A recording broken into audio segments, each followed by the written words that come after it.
Welcome to the deep dive. You're here because you want to get to the heart of the important stuff quickly and thoroughly. And that's exactly what we're all about. Right. And today we're tackling an area that's absolutely vital for women's health. Yeah. Gynecological cancers. Now, we've gone deep into the medical guidelines, the evidence-based stuff, to bring you the crucial insights. And when I say crucial insights, I mean the early clues, the things that might increase your risk. Right. And why those regular checkups, let me tell you, are so important. Absolutely. Can't emphasize that enough. So if you're ready to really understand this landscape, Yes, without getting bogged down in all the medical jargon, buckle up.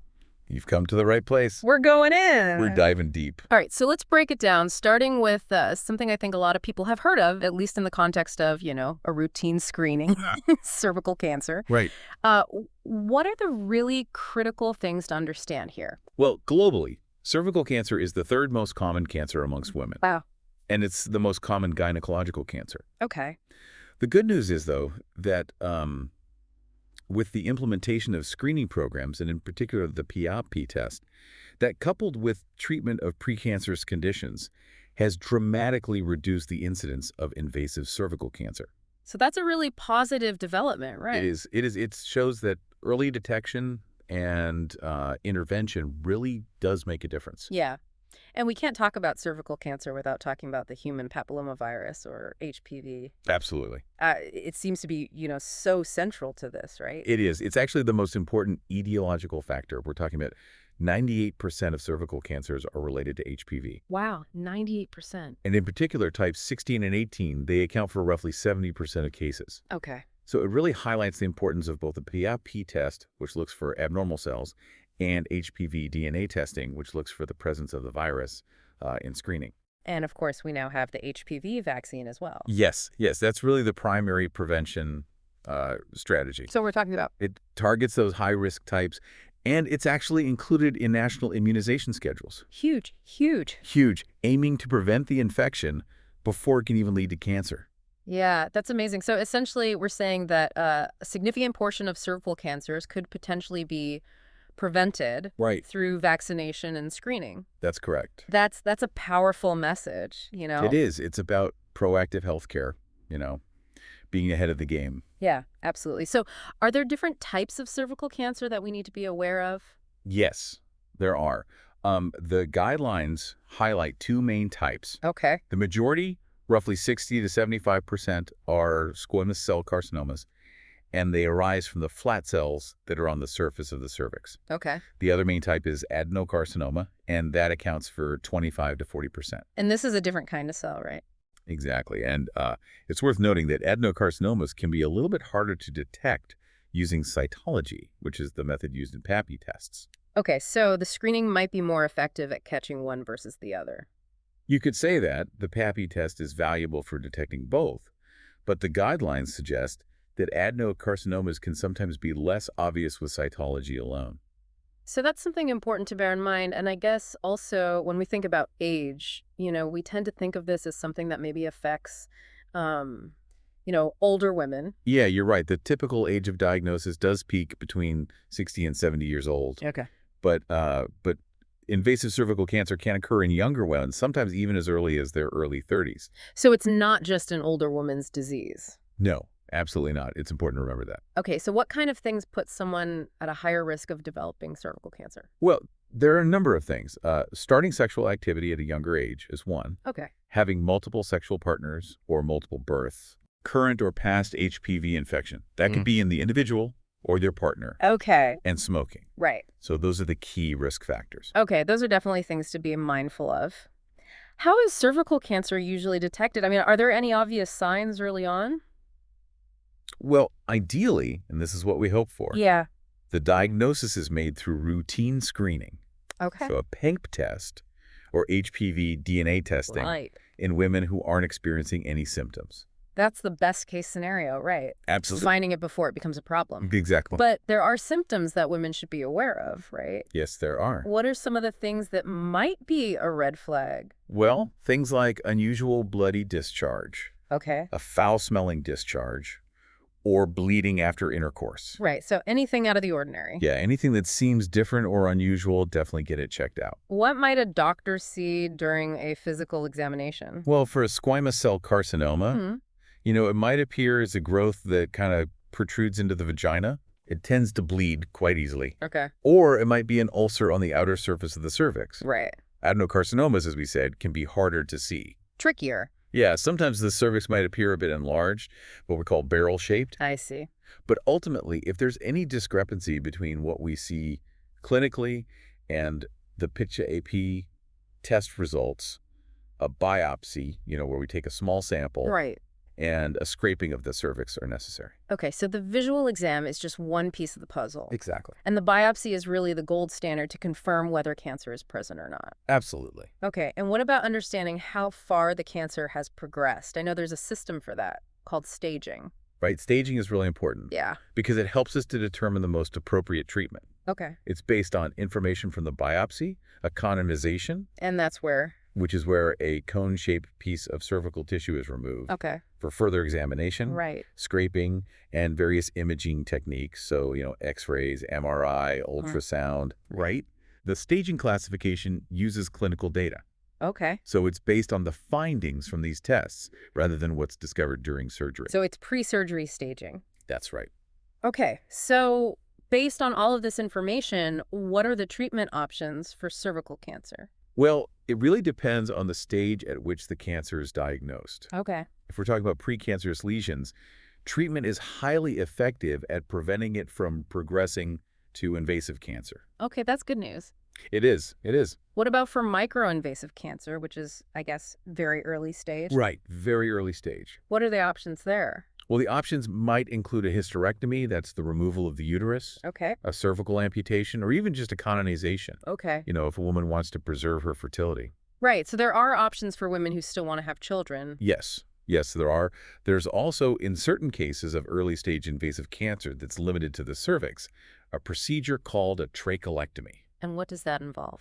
So in this procedure, the cervix and the surrounding tissues are removed, but the main body of the uterus is left in place. Okay, so that's a fertility-sparing surgery? That's right. Okay, so what about more advanced invasive cancer? What happens then? Well, for invasive cancer that's still mainly contained within the uterus, typically stages 1B to 2A, the standard treatment would be a radical hysterectomy, also known as Wertheim's operation.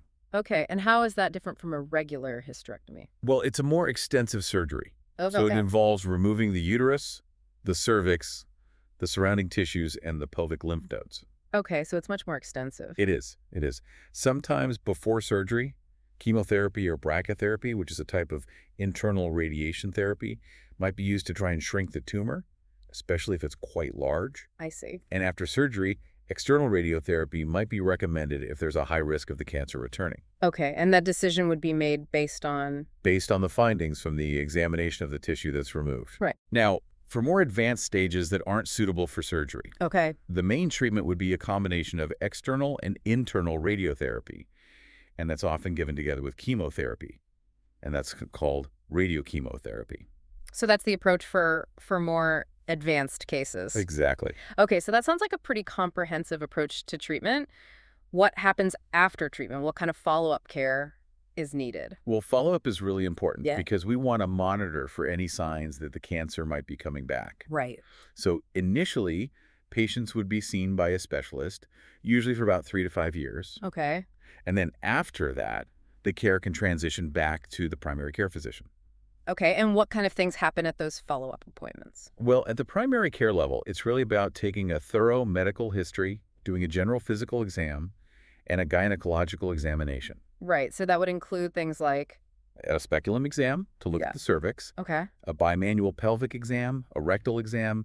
We'd also check for any leg swelling and ask about urinary and bowel function. Okay, very thorough. Yes, and ultrasound can also be a helpful tool. Okay. But it's important to note that routine PP tests and chest x-rays in patients who don't have any symptoms haven't really been shown to be effective in detecting recurrence. Okay, so it's not about those routine tests. It's more about? It's more about being vigilant, for any new symptoms. Right. And attending regular checkups. Yeah, absolutely. It was more about being aware of your body and any changes. Exactly. And if it does come back, where are the common sites for recurrence? The most common sites are the vagina, the tissue around the uterus, which is called the perimetrium, Okay. the bladder, and the rectum. Okay, and what about things like hormone replacement therapy after treatment? Yeah, that's a good question.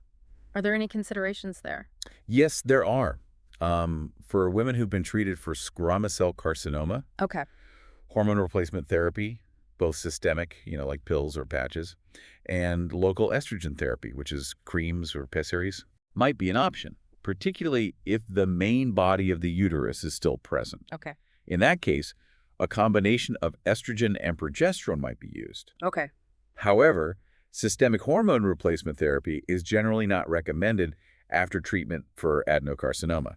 Okay, so that's an important distinction. It is. It is. So different types of cervical cancer might have different recommendations when it comes to hormone replacement therapy. Right.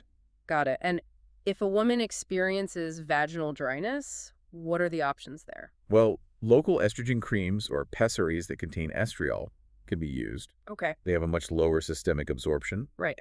There are also non-hormonal alternatives, like hyaluronic acid-based lubricants.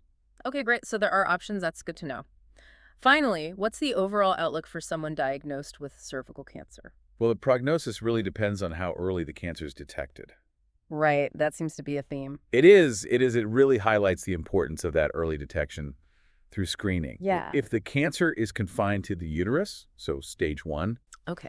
the 5-year survival rate is very high, around 90%. Wow, that's great. It is. It is. But if it's spread to nearby lymph nodes, Okay. the rate drops to about 65 to 70%. Okay. And if it's spread to distant parts of the body, Yeah. the 5-year survival rate is, unfortunately, much lower, in the range of 20 to 30%.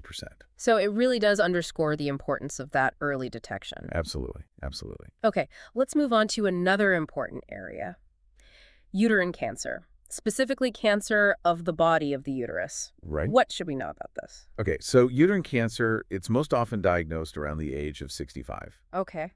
And the most common type is endometrial adenocarcinoma. Right. And just to clarify for listeners, that's cancer that develops in the lining of the uterus, right? Yes, that's correct. Okay, so the endometrium is the lining. Yes. And adenocarcinoma is a type of cancer that originates in glandular tissue. That's right.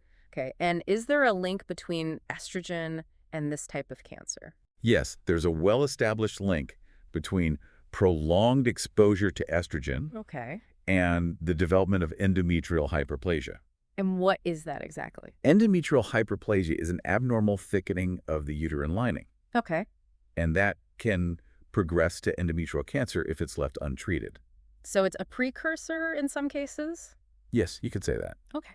And there's also uterine sarcoma, right? Right, but that's quite rare, less than 5% of all uterine cancers. So the vast majority are endometrial adenocarcinomas. Yes, that's correct. Okay, so we talked about estrogen playing a role. What are some of the specific risk factors for uterine cancer? Okay, well, age is a factor, older age, Right. obesity, Okay. diabetes, family history of uterine cancer, Right. polycystic ovary syndrome, PCOS. And that's where the ovaries develop multiple small cysts, right? That's right. And it can also lead to irregular periods, Right. anovulatory cycles, Right. which means ovulation isn't occurring regularly. So again, prolonged estrogen exposure, having no pregnancies, going through menopause later in life, estrogen therapy without progesterone. Okay, so unopposed estrogen. Yeah, and anti-estrogen therapies like tamoxifen or toramifene, which are used to treat breast cancer. Okay. But interestingly, the guidelines also note that using combined oral contraceptives for more than 5 years can actually reduce the risk. Okay, so that's a protective factor. Yes, it seems to be. Interesting. What are the symptoms of uterine cancer that women should be aware of? Well, the main symptom, and it's reported in about 90% of cases, is abnormal vaginal bleeding. So that's the hallmark symptom? Yes, it is. And in fact, uterine cancer is the cause in about 15% of cases of bleeding after menopause. Wow. And in about half of all cases of bleeding in women over 70. Okay, so any bleeding after menopause is definitely a red flag. Absolutely, absolutely. And what are the different ways that this bleeding might present? Well, it might be light bleeding. Okay. It might have a brownish tint, or it might occur at times that are not typical for a normal menstrual period. Right. So for women who haven't gone through menopause yet, it might be bleeding between periods, Okay. spotting, or periods that last longer than usual. Okay, so anything unusual?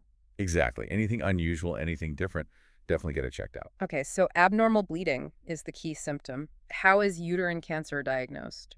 Usually, the initial steps involve a gynecological examination and a transvaginal ultrasound. And that's where they insert an ultrasound probe into the vagina, right? That's right. It allows us to visualize the uterus and the surrounding structures. Okay. But the most important diagnostic tool in cases of abnormal bleeding is an endometrial biopsy. And remind us what that is again? Sure. So that's where a small sample of the uterine lining is taken and examined under a microscope. Okay. And that allows us to detect cancer cells early on. So it's the gold standard for diagnosis? It is. It is. Yeah. If we find endometrial hyperplasia and we treat it, Okay. we would use repeat biopsies to monitor how well the treatment is working. Okay. The transvaginal ultrasound is also really helpful for measuring the thickness of the endometrium. So that's the lining of the uterus? Yes. Okay. After menopause, if the endometrium is less than 5 millimeters thick, Okay. it's very rarely malignant. Okay, so that's reassuring? It is, it is. But if it's more than 10 millimeters, Yeah. that's considered abnormal and usually needs a biopsy. Okay. If cancer is present, Yeah. the ultrasound might show that the endometrium is uneven and with an average thickness of around 15 millimeters. Okay, so thickness is a factor, but not the only factor. Exactly. It's important to remember that ultrasound can't replace a biopsy. Right. And even a thin endometrium doesn't completely rule out cancer. Okay, so it's not a foolproof test. No, it's not. And if a postmenopausal woman has fluid in her uterine cavity, that also needs further investigation. Okay, and why is that? Because it could be a sign of pus accumulation, Okay. which can sometimes be associated with cancer. So ultrasound can raise suspicion, but the biopsy is really the definitive test. That's correct. Okay, what about staging for uterine cancer? How is that determined? Well, before surgery, we can use methods like scraping, hysteroscopy, which is where we insert a thin tube with a camera into the uterus to visualize the lining, Yeah. ultrasound, and MRI. Right. But the final staging is based on what we find during surgery and from the examination of the tissue that's removed. So it's surgical staging. Yes, essentially. Okay. And what are the typical treatment options for uterine cancer? Well, the primary treatment is surgery, Okay. and that involves removing the uterus and the ovaries. Right, because that's where the cancer primarily originates. Exactly. And what else is removed during surgery? Well, during the same surgery, the surgeon will also remove the pelvic lymph nodes and sometimes the periaortic lymph nodes. And that's to check for any spread, right? Exactly. It's part of the staging process. Okay. And laparoscopic surgery, which is a minimally invasive approach, can be used for some patients. And what are the advantages of that? Well, it can speed up recovery. Okay. Less invasive, faster recovery. Exactly. What happens after surgery? Well, after surgery, the pathologist will examine the tissue under a microscope. Okay. And based on those findings and the stage of the disease, Yeah. they'll determine whether additional treatment, adjuvant therapy, is needed. And what would that consist of? Well, it might include external radiotherapy to the pelvis and sometimes the periaortic area, Okay. especially for more advanced stages, or if the tumor is poorly differentiated, meaning the cancer cells look very abnormal under the microscope. Okay, and what about medication? Yes, in some cases, medication like cytotoxic drugs or hormones might also be used. Okay, so it's a multimodal approach, potentially. Yes, it depends on the individual case. What does follow-up care look like for uterine cancer? Well, as with cervical cancer, patients are followed by a specialist for 3 to 5 years, Okay. and then their care can often transition back to the primary care physician. Yeah. It's important to know that about 75% of recurrences happen within the first 3 years after surgery. Wow, so most recurrences happen early on. Yes, that's right. And where are the most common sites for recurrence? The most common sites are the vagina or the pelvic lymph nodes. Okay, and what happens at these follow-up appointments? Well, at the primary care level, the doctor will take a detailed medical history, do a general and gynecological examination, Okay. and often a pelvic ultrasound. Okay, and any other tests? Other tests would be done if there are any specific symptoms Right. and if they're deemed necessary. Okay, so it's really tailored to the individual patient. Yes, it is. Are there any other important considerations when it comes to follow-up? Yes, actually, systemic estrogen therapy, which involves taking estrogen pills or patches, Okay. is generally contraindicated after treatment for endometrial adenocarcinoma. And why is that? because it can stimulate the growth of any remaining cancer cells. So it could increase the risk of recurrence. Exactly. Okay, but what if a woman is experiencing vaginal dryness, which can be a common side effect of treatment? Right. Well, in that case, topical estriol creams or pessaries can be used. Okay. They have a much lower systemic absorption. So they're less likely to stimulate any remaining cancer cells. Exactly. And are there any non-hormonal options? Yes, there are. Things like hyaluronic acid-based lubricants. Okay, great. Finally, what's the prognosis for uterine cancer? Well, the prognosis is generally quite good. Okay, that's good to hear. It is. And it's mainly because most patients, about 3/4, are diagnosed at stage 1, Okay. where the cancer is confined to the uterus. Right. And in those cases, the 5-year survival rate is high, around 80 to 90%. So that really highlights the importance of being aware of abnormal bleeding and seeking medical attention promptly. Absolutely. Early detection is key. Okay, let's move on to ovarian cancer, which I think a lot of people have heard of, but it's often talked about as being more difficult to detect early on. Yes, that's true. So what are the key things to understand about this one? Okay, well, the highest incidence of ovarian cancer is in women between 60 and 69, Okay. but it can occur at any age. Right. The lifetime risk is about 1 to 2%, Okay. and there are a number of risk factors. Right. Like, Well, family history is a big one. So having a mother or sister who's had ovarian cancer, okay. certain gene mutations like BRCA1 or those associated with Lynch syndrome, which is also known as HNPCC. And that stands for? Hereditary non-polyposis colorectal cancer. Right. And it can also increase the risk of other cancers, including gynecological cancers, Right. age over 40, never having been pregnant, endometriosis, Okay. and long-term hormone replacement therapy for menopause symptoms, particularly if it's used for more than 10 years. Okay, so those are the risk factors. Are there any things that seem to protect against ovarian cancer? Yes, there are. Right. Having pregnancies, breastfeeding, using combined oral contraceptives, having a hysterectomy, having a salpingectomy, which is a removal of the fallopian tubes, Okay. and sterilization. Okay, so those things seem to be protective. They do. They do. And what are the different types of ovarian cancer? Okay, so the majority, about 90%, are epithelial tumors. Okay. And there are different subtypes of those. Right. Serous, mucinous, endometrioid, clear cell, Okay. germ cell, and sex cord stromal tumors are more common in younger women. Okay. The real challenge with ovarian cancer is that we want to detect it early, Yes. but it often presents with very vague symptoms. Right. So that's the tricky part. It is. It's very insidious. So what are the symptoms that women should be aware of? Well, unfortunately, ovarian cancer often doesn't have any specific symptoms, Okay. and it can actually be asymptomatic until it's spread. Right, within the abdomen. Exactly. So it can be quite advanced before it causes any symptoms. Yes, unfortunately, that's true.